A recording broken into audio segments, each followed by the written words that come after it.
कहानियाँ और उपन्यास समाज में एक आदर्श प्रस्तुत करते हैं। उनके पात्र कहानियों में ऐसे रच बस जाते हैं जैसे जीवंत हो।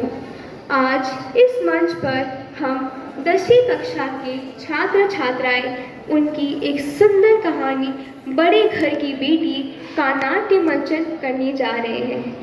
आशा है हम कथा सम्राट को निराश नहीं करेंगे और हमारी तरफ से उनको ये भावभीनी श्रद्धांजलि अर्पित होगी। तो आइए देखते हैं इस मंच पर बड़े घर की बेटी।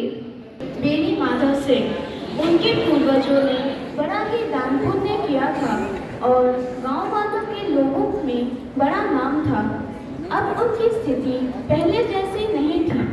उनकी जायदाद का अधिकतर हिस्सा वकीलों की भेंट चढ़ चुका था। बेनी माधव के 2 पुत्र थे, श्रीकंठ और राजकुमारी। श्रीकंठ बड़ा बेटा था। वह बहुत पढ़ा लिखा और समझदार था। वह घर के साथ साथ गांव के लोगों में भी प्रिय था। वह गांव वालों के झगड़े को सुलझाता और साथ मिलकर संयुक्त परिवार में रहने का समर्थन करता। वह इलाहाबाद में एक सरकारी दफ्तर में कर्मचारी था। हर शनिवार को वह घर आता, फिर सोमवार को काम पर चला जाता। इधर लाल बिहारी खट्टा कट्टा और पहलवान नौजवान था। वह 2 सेर ताजा दूध सवेरे उठकर ही पी जाता। घर में सबका लाड छोटा होने के कारण वह सबका लाडला था। श्रीकंठ की पत्नी का नाम आनंदी था।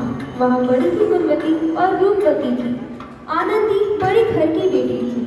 उसने अपने पिता के घर में बड़ा ही ऐशो आराम देखा था, पर ससुराल में वह सब ठीक-ठाक नहीं था। लेकिन आनंदी ने कुछ ही दिनों में खुद को उस माहौल में ढाल लिया और बड़ी ही समझदारी से अपनी गृहस्थी चलाने लगी। एक दिन आनंदी खाना पका रही थी, तभी लाल बिहारी 2 चिड़िया लाकर मांस पकाने को कहता है।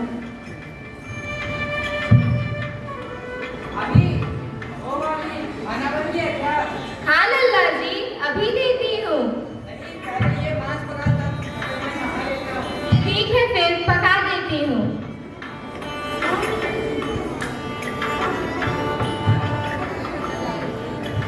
बड़े घर की बेटी भला किफायत क्या जाने, उसने सारा घी मांस में डाल दिया। और लाल बिहारी जब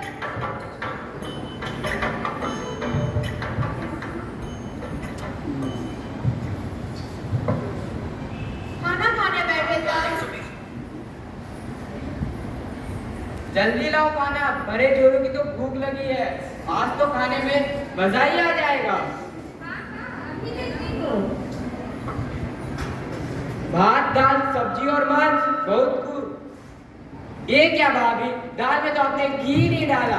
दाल में घी क्यों नहीं डाला?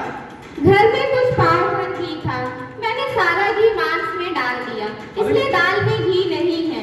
अभी परसों ही तो घी आया था, इतनी जल्दी कैसे खत्म हो गया? मायके में तो जैसे घी की नदियां बहती हो। मायके की बात न करो लल्ला जी, वहाँ हाथी वाला भी तो 9 लाख का। इतना घी तो वहाँ रोज नाई और कहार खा लेते हैं। बहुत लंबी जुबान है तुम्हारी, जी में आता है तुम्हारी जवान खींच लूं। तमीज से बात करो लल्ला जी, मैं अकेली हूँ तो रात जमाते हो, वो होते तो मजा चखाते। इस बात पे लाल बिहारी खड़ा फेंककर आनंदी को मारता है। आनंदी हाथ से अपना सर बचाती है, परंतु उंगली पर चोट लग जाती है। तुम्हारी इतनी हिम्मत, आने दो उन्हें। तू जिसकी दोस्त है उसे मैं तुम्हें भी देख लूंगा। ठीक है। आनंदी अपने कमरे में आ जाती है और 2 दिन तक खाना नहीं पकाती है।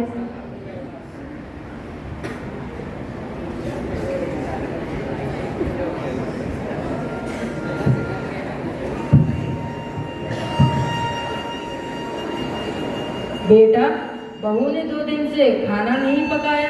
ये औरत इतनी अखरू निकली, मुझे पता ही नहीं था। हाँ बेटा, घर की बहू बेटियों को मर्दों से तमीज से बात करनी चाहिए। इतना सिर चढ़ना अच्छी बात नहीं। ठीक है पिताजी, मैं रसोइयों को कहकर खाना पकवा देता हूँ। ठीक है।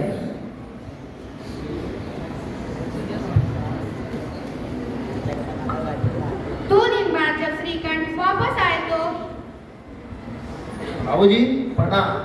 खुश रहो। कैसे हो? सफर तो ठीक रहा? सफर तो ठीक रहा बाबूजी, लेकिन घर में सब ठीक ठाक तो है? अब क्या बताऊं बेटा, ठीक ही है। लेकिन पिताजी हुआ क्या, जरा मुझे भी तो बताइए। तुम अभी आए हो, कुछ खा पी लो, सुबह बात करेंगे। जी बाबूजी। अरे लाल बिहारी कैसे हो, सब ठीक तो है? भैया भाभी को जरा समझा दीजिए, जरा जवान संभाल के बात करें वरना अनर्थ हो जाएगा। अरे बात क्या है? कुछ भी तो नहीं, बस मायके के सामने तो हमें कुछ समझती नहीं है। वो तो घर की बेटी है, तो हम भी किसी नीच खानदान के नहीं। अरे हुआ क्या है, जरा मुझे कोई बता दे सही। बिहारी चला जाता है और श्रीकर्ण आनंदी के पास जाता है। चित्त तो प्रसन्न है। चित्त तो प्रसन्न है, पर तुमने घर में क्या हंगामा मचा कर रखा है? जिसने तुमसे ये आग लगाई है, मिले तो मुंह झुलस दो उसका। ये क्या कह रही है, जरा विस्तार से बताओ तो। ये तो मेरे भाग्य का खेल है, वरना वो गंवार छोकरा जिसे चपरासीगिरी करने का भी शऊर नहीं, मुझे खड़ाऊ से मारकर यूं ना करता फिरता। खड़ाऊ से? जरा विस्तार से बताओ तो। हाँ आनंदी पूरी बात बताती है और श्रीकर्ण पिता के पास जाता है। पिताजी, पिताजी मैं अब इस घर में नहीं रह सकता। क्यों बेटा, आखिर हुआ क्या जो? कोई मेरी पत्नी को जूते चप्पले से मारे, यह मैं सहन नहीं कर सकता हूँ। ठीक है, कोई बात है तो एक की दो कह लीजिए, लेकिन जूते चप्पलों की बजाय इसलिए मैं घर छोड़कर जा रहा हूँ। बेटा, घर की बहू बेटियों की वजह से ही कलह होता है, और तुम तो जानते ही हो, इन्हीं लोगों के चक्कर में घरों में बंटवारा हो जाता है, और फिर लोगों को तुम समझाते फिरते हो। आज यह क्या? और लाल बिहारी तुम्हारा ही तो भाई है। लाल बिहारी अब मेरा भाई ना रहा। घर की बहू बेटियों पर जो जूते चप्पलों से मार करे वह मेरा भाई नहीं हो सकता।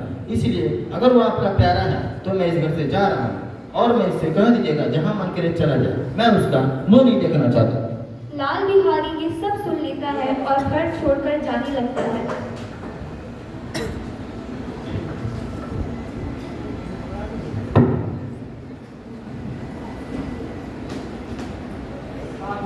मैं घर छोड़ के जा रहा हूँ। यदि मुझसे कोई भूल हो गई तो मुझे माफ कर दे। भैया तो मेरी सूरत भी देखने चाहते, इसलिए जा रहा हूँ। ये मेरी वजह से क्या हो गया? आग लगे मेरी जवान को।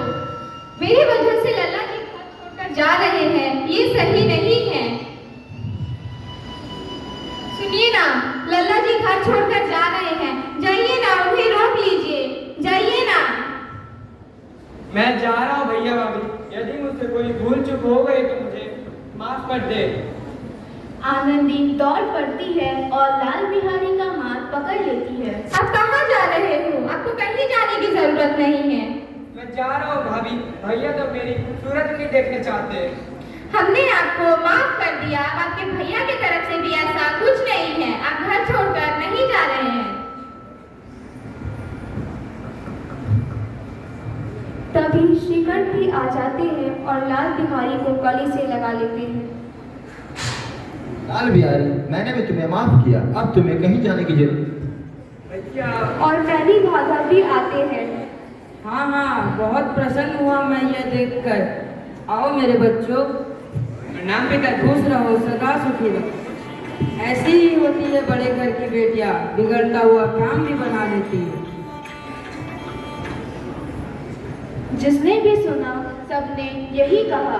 ऐसी ही होती है बड़े घर की बेटियां। धन्यवाद।